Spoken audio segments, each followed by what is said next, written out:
C'est une œuvre qui me bouleverse. Voilà. C'est une œuvre d'un peintre qui s'appelle Joachim Patinir, ou Patinier, euh, qui est un peintre qui est totalement oublié, qui est un peintre qu'on oublie. La seule chose, c'est que quand on en a vu un jour dans un musée, en fait, c'est un peintre qu'on n'oublie plus jamais. Voilà. C'est donc une huile sur panneau qui mesure, je ne sais plus, je crois que j'ai oublié de le noter. Si, 64 cm sur 103. C'est une huile sur panneau de ce très très grand peintre qui a été l'ami de Quentin Médicis et l'ami de Dürer. Dürer en a fait un portrait que j'ai oublié de mettre, mais bon, c'est pas grave, ça se retrouve facilement. Dürer en a fait un portrait, un monsieur sec. Voilà. Joachim Patinir est né dans les Flandres, en Pays-Bas, dans les Flandres en 1483, et il est mort à Anvers en 1524. La peinture que vous avez devant les yeux, qui donc mesure 64 par 63 par 103 cm, est une huile sur panneau de bois. Et elle est conservée aujourd'hui, depuis des siècles. Elle est conservée, parce qu'elle a été acquise probablement à la fin du XVIe. Elle est conservée au musée du Prado à Venise. N'importe quoi. À Madrid, pardonnez-moi. Le titre de, il y a plein de titres possibles à ce tableau. Moi, j'en conserve toujours un, qui est le passage du Styx. Et donc, vous avez une représentation au centre de la barque de Charon, avec Charon qui traverse des âmes, qui les fait traverser. Alors, c'est évidemment ce qu'on appelle une peinture de paysage. Alors, c'est ce qu'on appelle un point de vue atmosphérique, puisque c'est la particularité chez Patinir de faire ce qu'on appelle des points de vue atmosphériques, c'est-à-dire de vous faire des paysages comme si vous étiez en hauteur, ce qui est assez rare. Hein. C'est la grande spécificité de Patinir, c'était de faire ça. Ce qu'on appelle le point de vue atmosphérique ou l'image atmosphérique. Voilà. Donc, il y en a d'autres. Hein. Il y a d'autres tableaux de Patinir. Ça, c'est un des tableaux que je trouve les plus étonnants. Donc, Patinir était connu pour ça, était connu pour cette capacité à faire des points de vue atmosphériques. Il était connu pour la qualité de ses paysages. C'est un peintre de paysages. On sait qu'une grande partie des personnages dans les peintures de Patinir ont été faits par d'autres, soit par ses assistants, soit par d'autres, dont Quentin Médicis, qui a fini des personnages parce que Patinir n'aimait pas peindre les êtres. Patinir aimait peindre les paysages. Et l'autre chose qui fait que Patinir est un peintre extrêmement connu, enfin extrêmement connu, hein, c'est la qualité de ses couleurs, et particulièrement la qualité de ses bleus. Les bleus chez Patinir sont bouleversants. C'est des bleus comme il n'en existe nulle part ailleurs. C'est des bleus d'une intensité qui sont... bon, et là encore, c'est une projection, mais quand on le voit en vrai, il y a quelque chose qui est... voilà, c'est d'une finesse absolue. Voilà. Et c'est ce qu'on appelle, en plus d'être donc une peinture à point de vue atmosphérique, c'est ce qu'on appelle évidemment une peinture littéraire, puisque la peinture est une citation, une double citation. Évidemment, la citation de Virgile, hein, la description des enfers de Virgile, la description du passage de Charon, et puis évidemment une citation du livre 3 de Dante, hein, où vous avez exactement la même description, où Dante décrit ce vieillard immense, échevelu, sentant mauvais et très sale, et que vous avez évidemment au centre du tableau, qui lui la transporte une âme. Alors, quelques petites choses sur ce tableau. En fait, ce qu'il faut comprendre, c'est que ce tableau est donc une peinture dite au point de vue atmosphérique et une peinture littéraire. Un tableau littéraire, c'est aussi un tableau qui normalement devrait être un tableau mythologique. C'est donc, si c'est un tableau mythologique, ça représente donc évidemment un personnage qu'on connaît qui est Charon, qui est le grand psychopompe, c'est-à-dire celui qui transporte les âmes, le psychopompos, celui qui va passer les âmes d'un endroit à un autre, celui qui va prélever dans la bouche des morts le denier qui est conservé dans la bouche pour pouvoir payer le passage, et qui va les emmener ailleurs. Et le ailleurs où il les emmène, c'est ce que on appelle en grec les enfers, et qui ne correspondent évidemment absolument pas à ce que nous, on imagine l'enfer dans une pensée qui est une pensée issue de la chrétienté.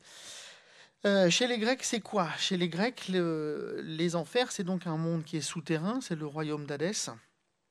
Et dans les enfers, toutes les âmes de tous les morts vont. C'est-à-dire qu'il n'y a pas de, voilà, il y a pas de possibilité, il n'y a pas de différents endroits. Il y a un seul endroit. La seule chose, c'est qu'on sait que dans les traditions des Homères,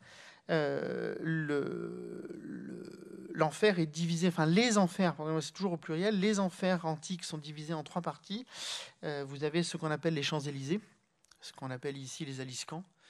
Les Champs-Élysées, c'est réservé pour les bienheureux et les êtres qui ont commis les choses les plus bénéfiques pour le commun. Et puis, de l'autre côté, vous avez ce qu'on appelle le Tartare, qui est l'espace le plus sordide où les âmes des criminels rôdent. Mais surtout, vous avez ce qui n'appartient absolument pas au monde chrétien. Vous avez au milieu des deux, entre les Champs-Élysées, pardonnez-moi, et le Tartare, vous avez ce fameux truc qu'on appelle les champs d'asphodèles, qui est cette chose si particulière qu'on ne sait pas d'où ça vient, qu'on ne comprend pas pourquoi, etc. En tout cas, la première apparition de ces champs d'asphodèles apparaissent chez Homère. Et les champs d'asphodèles sont ce qu'on appelle, puisque c'est comme ça qu'ils sont indiqués, c'est le lieu pour les âmes dites insubstantielles. C'est-à-dire toutes celles et ceux qui ont vécu mais qui n'ont rien fait. Et donc on les laisse là, dans un champ avec des fleurs. Mais bon, voilà. Et puis ils vont finir comme ça. Dans les Aliscamps, non, enfin dans les Champs-Élysées, non, c'est vraiment pour les âmes qui ont produit quelque chose pour le monde, et le Tartare, non. Alors vous allez me dire, donc ce que nous voyons devant les yeux, c'est donc une visée qui est erronée, puisque ça ne peut pas être une image mythologique, c'est pas une représentation mythologique, puisque le tableau est simplement divisé en 2 parties. Il y a d'un côté une représentation du paradis, de l'autre côté une représentation de l'enfer. C'est-à-dire que ce que fait Patinir fait simplement une synthèse, c'est pas très original, une jolie synthèse syncrétique entre une visée donc antique d'une représentation mythologique et une visée chrétienne d'une représentation. Vous avez à gauche le paradis et vous avez à droite l'enfer, et vous avez au milieu ce personnage qui traverse. Et donc le tableau est tout simplement, très simplement, la structure du tableau est très très simple. Vous pouvez le diviser dans ces 9 parties qui permettent de structurer le tableau, et qui se fait aussi sur un problème colorimétrique, puisque chaque partie en fait est une manière en fait de subdiviser et de recombiner les couleurs, qui ne sont que 3 dans ce tableau: le brun, le vert et ce bleu. Et à partir de ça, Patinir fait une sorte de combinaison, une combinaison infinie. Et au milieu de ce tableau, donc vous avez, c'est ce qu'on voit dans ce truc, au milieu du tableau, vous avez ce qu'on appelle, pardonnez-moi, ce qu'on appelle en grec le Styx, Styx, qui est donc ce fleuve. Enfin, ce fleuve, oui, c'est de l'eau. Styx est une océanie, un personnage extrêmement important. C'est elle qui va engendrer la victoire, la ruse, etc. Donc Niké, tout ça, c'est Styx qui va l'engendrer. Et surtout, ce qu'il faut comprendre, c'est qu'en grec, Styx, ça vient d'un verbe sturgein, qui veut dire haïr, avoir en horreur, éprouver un effroi. Bon voilà, une fois qu'on a compris, le tableau se passe comme ça. Alors ça, c'est le truc, c'est le tableau, voilà, il n'y a pas de plus de sens que ça. C'est un très beau tableau qui représente ça. Moi, je voudrais juste rentrer dans des petits détails pour vous montrer des petites choses qui sont pas inintéressantes à l'intérieur de ce tableau. Alors, la première chose, c'est d'arriver simplement à faire le tour des petits détails qui constituent ce tableau, et de comprendre qu'en fait, il y a une double lecture, c'est-à-dire que vous voyez une représentation des enfers, qui est donc une des enfers chrétien, un pensée chrétien adapté et synthétisé depuis la pensée antique. Et puis, vous allez avoir une multitude de petits détails qui vont vous permettre en fait de faire une lecture totalement chrétienne de ce tableau. Alors évidemment, vous avez au fond la visée de la cité idéale et du monde absolument, du paradis. Puis vous avez plusieurs petites choses. Alors on va essayer de s'enfoncer dans le tableau pour arriver. Oui, c'est à peu près clair. Oui, ça va. Donc vous avez toute une tripotée d'animaux. Vous avez des cygnes, vous avez des faons, des biches. Vous avez évidemment des anges, vous avez des petits lapins. Bon, alors ça, c'est assez commun de voir ces choses-là. Mais vous avez d'autres animaux qui sont plus intéressants d'un point de vue stylématique. Vous avez par exemple le paon ici. Il y en a un autre derrière qui est ici. Le paon, dans la fin du Moyen-Âge chrétien et dans une visée théologique, le paon est la représentation de l'harmonie, et de l'harmonie du monde de Dieu. Ici, vous avez un autre oiseau extrêmement important. Vous avez le héron. Et le héron, qui alors au Moyen-Âge, c'est un personnage c'est une figure qui est extrêmement importante, puisque le héron, c'est ce personnage qui, dit-on, est aussi habile sur terre, dans l'eau, que dans l'air. C'est-à-dire que le héron, c'est le symbole de la connaissance, et c'est le symbole presque de l'excellence. En tout cas, cette possibilité d'être dans tous les espaces et dans toutes les structures, d'être bien, enfin d'être à la bonne position, en tout cas. Donc vous avez ça. Qu'est-ce que vous avez d'autre encore comme objet? Vous avez là, vous avez des iris, donc un iris blanc ici et à l'angle un magnifique iris violet. Ça, vous inquiétez pas, ça c'est un numéro d'inventaire du musée du Prado. L'iris qui signifie quoi? Ben, l'iris, c'est à la fois chez les Grecs, c'est le messager, et surtout l'iris dans la pensée chrétienne, c'est ce qui fait la synthèse entre la dévotion humaine et l'amour de Dieu. C'est vraiment le symbole de ça. Le tableau commence par ça et s'ouvre absolument par ça. Voilà, c'est assez simple et la lecture en est assez évidente. Et puis là, si vous regardez, j'adore cette partie du tableau, le sol est jonché, donc on est au bord de l'eau, le sol est jonché de deux petites choses. Le sol est jonché de coquilles de moule et d'un morceau de corail. Alors pourquoi les coquilles de moule et un morceau de corail? Parce que probablement la moule est le symbole de la fécondité et de la vigilance. Et donc en ouverture du tableau, elle l'ouvrirait sur cette question-là, et que le corail est un objet propitiatoire, c'est-à-dire c'est un objet qui porte chance et qui est là donc pour ouvrir le tableau et permettre de faire rentrer dans le tableau sous des formes à la fois de soyons vigilants et accordons-nous les gestes qui nous permettront de nous sauver, en gros. En tout cas, d'être placé du bon côté du paradis. Qu'est-ce qu'on a d'autre encore comme objet? Alors, de l'autre côté, on en a plein d'autres. L'autre côté, c'est assez fascinant aussi. Là, vous avez plein de petits objets. Alors, évidemment, vous avez ici un grenadier. Il y en a plein d'autres, des grenadiers dans le tableau. La grenade est, jusqu'au XVIIe siècle, le symbole extrêmement simple de la vertu.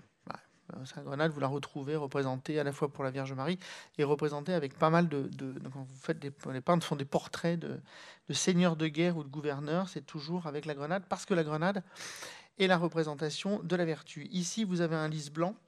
Le lys blanc, qu'est-ce que c'est déjà le symbole du lys blanc? Je ne sais plus, la pureté. Ah oui, la protection divine, pardonnez-moi. Non, au Moyen-Âge, c'est la protection divine. Donc vous l'avez ici, donc vous avez d'un côté l'iris et de l'autre côté vous avez le lys blanc. Ici vous avez des arbustes, il y en a plein dans tout le tableau, vous avez des arbustes, des églantiers. Donc l'églantine c'est encore une autre chose, l'églantine c'est la représentation de l'amour. Donc amour céleste et amour matériel, vous avez ici. Et là vous avez trois animaux extrêmement importants. Le singe qui est la représentation du péché et du désir.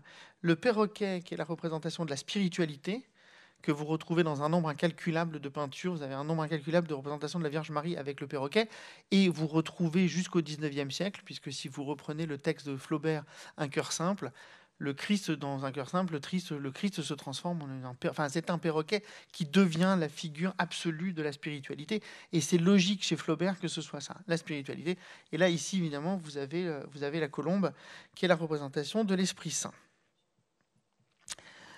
Qu'est-ce que j'aurais pu oublier dans ces histoires? Vous avez plein d'autres objets, mais c'est déjà pas mal. Vous avez tout ça, et puis je finirai sur un dernier petit objet, qui est celui qui me fait le plus... Ah non! Pardon, je suis désolé. Donc évidemment, vous avez la représentation des enfers, avec cette porte d'airain. Vous avez la représentation ici de Cerbère. Et puis là, vous avez la représentation de suppliciés qui sont brûlés, qui volent dans le ciel, etc. Et puis, dernière petite chose, et je finirai là-dessus, Patinir avait un surnom dans l'histoire de la peinture. On l'appelait le chieur. Pourquoi? Parce que Patinir a eu l'habitude toute sa vie de planquer dans tous ses tableaux un personnage qui faisait caca. Eh ben, il est là. Voilà. Bon, alors évidemment, c'est très pixelisé. Oui, je suis désolé. Il est là, au milieu d'une sorte de squelette et de trucs. Le personnage est là. Et dans tous les tableaux de Patinir, ça a été un jeu. Je vous invite à le chercher. C'est assez fascinant parce que partout, dans tous les tableaux de Patinir, quelque part dans un petit coin, il y a quelqu'un qui est accroupi en train de déféquer. Et donc, c'était un des surnoms de ce peintre. Voilà, j'ai pas grand-chose de plus à dire sur cette peinture que je trouve, évidemment, d'un point de vue stylistique, absolument fascinant, parce que c'est un travail de colorimétrie et un travail d'une extrême finesse. D'un point de vue intellectuel, c'est pas un tableau délirant, c'est un tableau très simple qui représente une visée chrétienne pour cette tout début du XVIe siècle, d'une réinterprétation d'un modèle antique. Mais en revanche, cet objet est totalement transfiguré par une qualité picturale et par une qualité des pigments et de la couleur. Il y a eu énormément de suiveurs de Patinir, beaucoup de gens ont tenté de retravailler les bleus de Patinir et d'obtenir ce bleu. Personne n'y est jamais arrivé. Le bleu Patinir est un bleu, c'est à la fois le bleu là, mais c'est surtout le bleu Patinir, c'est celui-ci surtout. Ce bleu est fou. Il est totalement invraisemblable.